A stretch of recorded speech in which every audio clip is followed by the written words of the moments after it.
बिस्मिल्लाहिर्रहमानिर्रहीम। अस्सलाम वालेकुम दोस्तों, मेरा नाम है इनायत अली अंसारी। दोस्तों, आज हम बात करेंगे कपास के बारे में। कपास में जो है मुकम्मल खाद प्लान के बारे में बात करेंगे। ऐसा प्लान हम आपको बताएंगे कि आपकी फसल जो है तकरीबन 40 से 50 मन आपकी मुकम्मल इंशाल्लाह फसल आप ज़मीन से ले सकते हैं।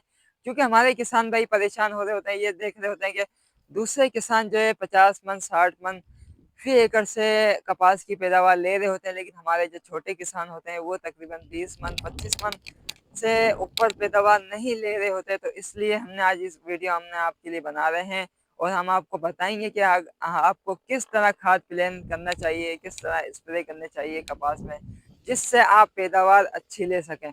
तो काश्तकार दोस्तों, सबसे पहले अगर आपने ज़मीन की तैयारी के वक्त डीएपी खाद नहीं लगाई तो फिर आपको चाहिए कि आपकी फसल जब आपकी 15 से 20 दिन की हो चुकी है तो आप उसमें दूसरे पानी में या पहले पानी में आप उसमें डीएपी खाद का छट्टा करके आप पानी लगा दें। क्योंकि खासकर दोस्तों डीएपी खाद का काम है ज़मीन की तैयारी के वक्त लगाना चाहिए। अगर आपने ज़मीन की तैयारी के वक्त डीएपी खाद नहीं लगाई तो फिर आपको चाहिए कि आप उसमें जो है 15 से 20 दिन की आपकी फसल हो जाए तो उस टाइम पे आप डीएपी खाद का आप छट्टा करके पानी लगा दें।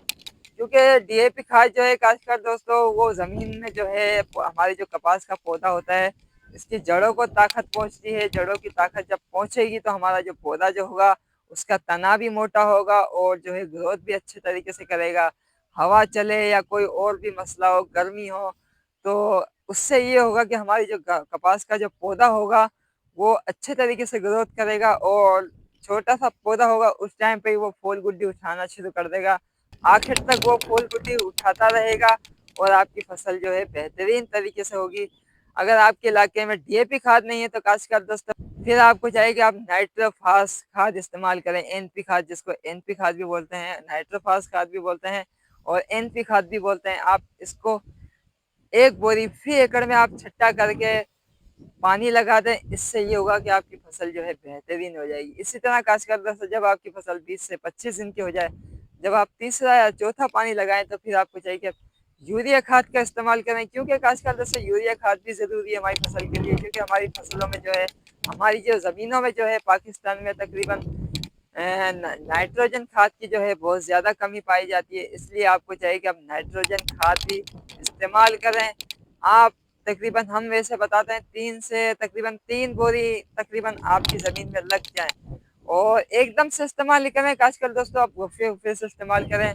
हमारे कुछ किसान भाई है वो ये बता रहे होते हैं कि 1 बोरी फी एकड़ में लगा रहे होते हैं, लेकिन आपको इस तरह नहीं लगाने चाहिए।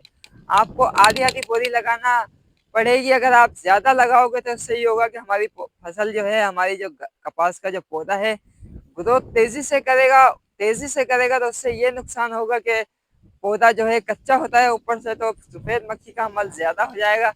अमल ज़्यादा होगा तो उससे हमारी फसल में जो है सफ़ेद मक्खी ज़्यादा होगी तो वो बीमारी में मुब्तला हो जाएगा। हमारा फसल का जो पौधा है, कपास का जो पौधा है, वो बीमारी से मुब्तला होने की वजह से हमारे फसल में जो है बहुत ज़्यादा बीमारी आ जाएंगी। इसी तरह आजकल दोस्तों आपने देखा होगा काफ़ी जगह आप देखते होंगे कि पौधा छोटा सा होता है और बीमारियां बहुत ज़्यादा होते हैं। हमारे किसान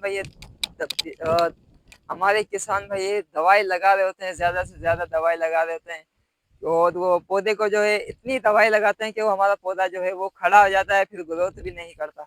इसलिए खासकर दोस्तों आपको आपकी फसल जब 20 से 25 दिन की हो जाए तो आप आधी बोरी लगाएं, 1 बोरी नहीं लगाएं, आधी बोरी लगाएं। इस तरह आपकी फसल जब आपकी 40-45 दिन की हो जाए तो उस फिर दोबारा से आपको आधी बोरी यूरिया खाद में आप 2 किलो सल्फर इस्तेमाल करें। क्योंकि आजकल दोस्तों सल्फर जो है ये ज़मीन को जो है जब ज़मीन में जाता है तो जब जब ये सल्फर जब ज़मीन पे पड़ा रहता है तो उस टाइम पे जो हमारी जो खाद लगाई हुई होती है तो ये खाद को पौधे के करीब करता है और पौधे को जो है जरखेज कर देता है। जो पौधे की जो ज़मीन जो होती है उसको जरखेज करता है। जरखेज करने से हमारी जो फसल जो है, हमारी कपास की फसल जो है उसमें जो है ग्रोथ अच्छे तरीके से हो जाती है।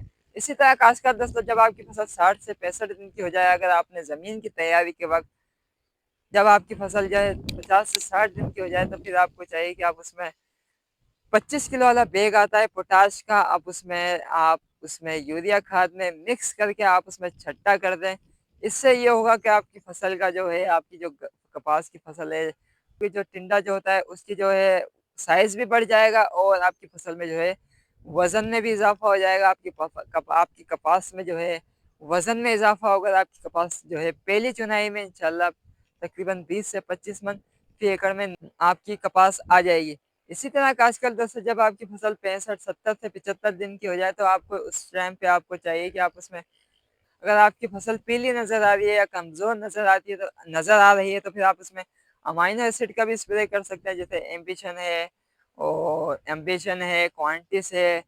इसी तरह जो है एज़ाबियन है, आप इसका स्प्रे कर दें। अगर आप इसका स्प्रे नहीं कर सकते तो आप एनपीके का स्प्रे कर दें। इससे ये होगा कि खासकर दोस्तों आपकी फसल में जो है यूरिया खाद, डीएपी या पोटाश या पोटेशियम या फास्फोरस की कोई भी खाद की कमी होगी तो उससे ये होगा कि वो एनपीके जो है वो आपका जो स्प्रे जो होगा उससे जो है आपकी फसल में जो है वो खाद प्लेन को पूरा कर देगा। इससे जो है आपकी फसल में जो है ग्रोथ ग्रोथ अच्छे तरीके से करती रहेगी और आपकी फसल बेहतरीन तरीके से हो जाएगी। इस तरह 40 से 45 मन, 50 मन, 60 मन पैदावार आराम से ले सकते हैं। अगर आप उल्टे-सीधे दवाई लगाएँगे, अगर आप इससे ये होगा कि आपकी फसल में जो है नुकसान हो जाएगा। आप दवाई लगा-लगा के परेशान हो जाएँगे लेकिन आपको कोई फ़ायदा नहीं होगा। आपका नुकसान हो जाएगा और आपसे 20 से 25 मन से ज़्यादा पैदावार नहीं ले सकेंगे।